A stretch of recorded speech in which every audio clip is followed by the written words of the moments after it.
Good morning friends. GST platform के YouTube channel में आप सभी का स्वागत है। जी हाँ फ्रेंड्स, जीएसटी के अंदर जो आप इनवॉइसिंग करते हैं उस इनवॉइसिंग को लेकर के अब जो जीएसटी काउंसिल की 54th मीटिंग करी गई थी उसमें बहुत इंपॉर्टेंट फैसले लिए गए हैं, जिससे आपके इनवॉइसिंग पैटर्न यानी कि बिलिंग पैटर्न को पूरी तरीके से बदल दिया जाएगा। अभी तक जो आप इनवॉइसिंग करते हैं, टैक्स इनवॉइस, क्रेडिट नोट या फिर डेबिट नोट, और अगर आप एक्सपोर्ट्स का बिजनेस करते हैं तो एक्सपोर्ट इनवॉइसेस भी, ये चार कैटेगरी ऑफ इनवॉइसेस या फिर चार कैटेगरी ऑफ डॉक्यूमेंट्स आपको अब जो जनरेट करना पड़ेगा as per the recommendation of GST council after being notified.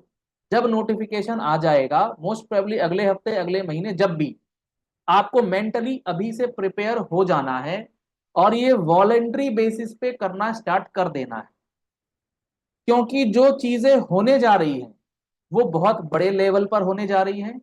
अभी तक जो ट्रांजैक्शंस हुआ करते थे, अभी हम लोग एक एग्जांपल लेकर के भी समझेंगे, सारी बात आपको समझ में आएगी।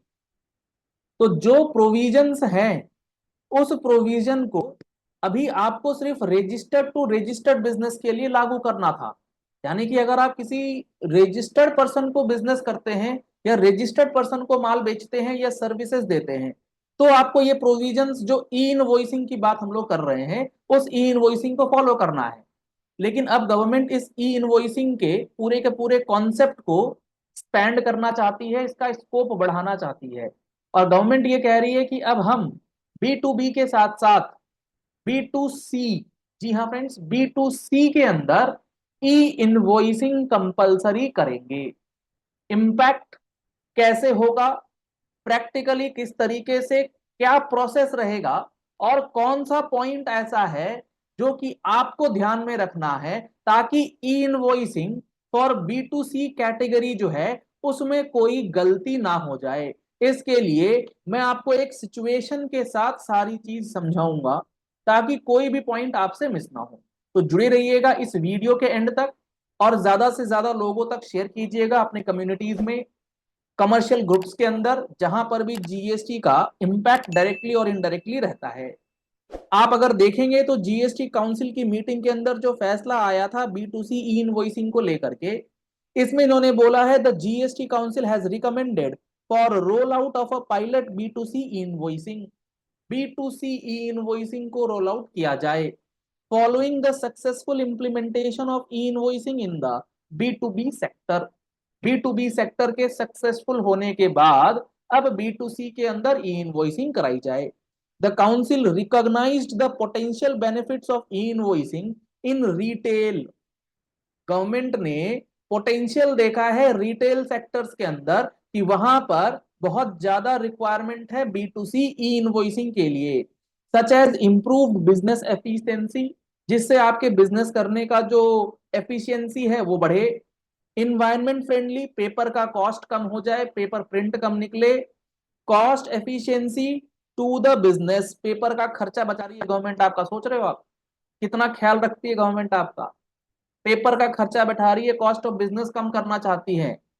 It would also provide an opportunity to the retail customers to verify the reporting of the invoice in GST return. Government जो है वो मल्टीवर्स में है। गवर्नमेंट ये कह रही है कि जो आपका कस्टमर है वो आपके द्वारा इशू किए गए इनवॉइस को वेरीफाई कर लेगा कि आपने जो इनवॉइस दिया है वो सही है। वो इस यूनिवर्स की बात नहीं है, वो किसी और यूनिवर्स की बात है। The pilot will be rolled out on the basis of selected sectors and states. तो अभी जो ये चीज होंगी ये स्पेसिफिक स्टेट्स में और स्पेसिफिक सेक्टर्स में होगा। लेकिन चलो अभी एक महीने के लिए स्पेसिफिक सेक्टर, अगले 2 महीने 3 महीने 6 महीने के अंदर तो आपको तैयार होना ही है, क्योंकि गवर्नमेंट ने जब तय कर लिया है तो कर लिया है कि बी टू सी के अंदर ई इनवॉइसिंग तो होनी है। अब इस बात को समझिएगा कि ये जो ई इनवॉइसिंग है इसका इम्पैक्ट आपके ऊपर क्या पड़ेगा। मान लीजिए कोई पर्सन है एक्स वाई जेड जो जीएसटी में रजिस्टर्ड पर्सन है। ये जो रजिस्टर्ड पर्सन है ये मान लीजिए गारमेंट्स का बिजनेस कर रहा है।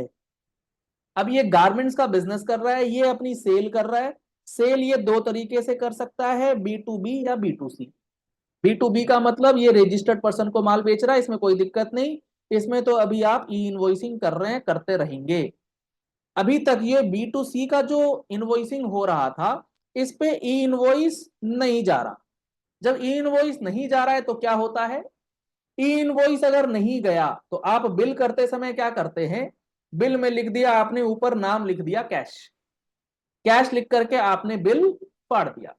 उसके बाद पेमेंट आ गया आपके पास यूपीआई से या जिस भी मोड से, और बिल आपका कटा हुआ है कैश के नाम पर। आपने बाद में इसका नाम चेंज करा, नाम चेंज करके पार्टी का नाम XYZ यूपीआई जो मर्जी हुआ वो कर दिया।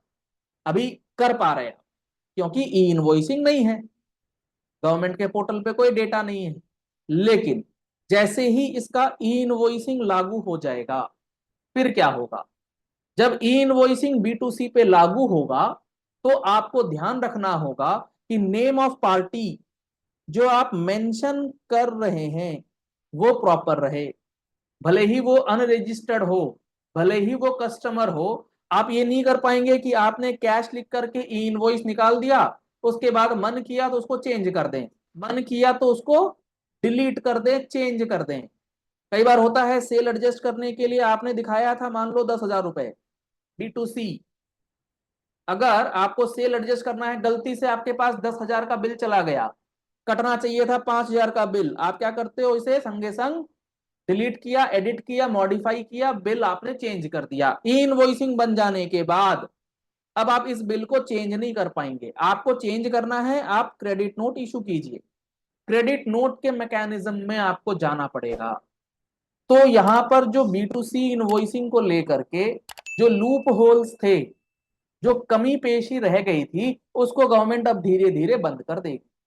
और B2C के साथ साथ जो आपका सेल का टैक्स इनवॉइस है, इसके लिए आपको क्रेडिट नोट और डेबिट नोट अगर बनाने की जरूरत पड़ी तो इसको भी आप ई इनवॉइसिंग में ही लेकर के जाएंगे। आपको ई इनवॉइसिंग बनाना पड़ेगा क्रेडिट या डेबिट नोट के लिए।